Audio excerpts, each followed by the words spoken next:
மானிட பிறப்பில் பெண்ணாக பிறந்துவிட்ட உன்னை தேடி வந்து பெருமான் மாலை கூடுவாரா? ஏன் கூட மாட்டேன்? அறியா பருவத்திலிருந்து இன்று வரை அடியால் கூடி கொடுக்கும் மாலையை ஏற்றுக்கொள்ளும் எம்பிரான் என்றாவது ஒரு நாள் என் மனமாலையை ஏற்றுக்கொள்ளாமலா போய்விடுவான். கனவுதான் இதுவும் நான் போட்டுக்கொண்ட மாலையை பெருமான் ஏற்றுக்கொள்ளாமலா போவான். அவன் சூடி கொடுத்த மாலையை ஒரே ஒரு முறை அந்த ஆண்டவனுக்கு சூட்டி பாருங்களே.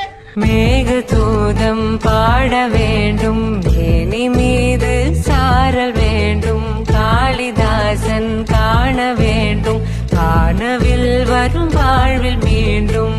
பெருமான், பிள்ளை பருவத்திலிருந்து நான் சூடி கொடுத்த மாலையை ஏற்றுக்கொண்டேன். என்னை ஏற்றுக்கொள்வதற்கு இத்தனை காலம் நாடகம் ஆட வேண்டும். அரங்கநாதா, அடியாளை ஏற்றுக்கொள்.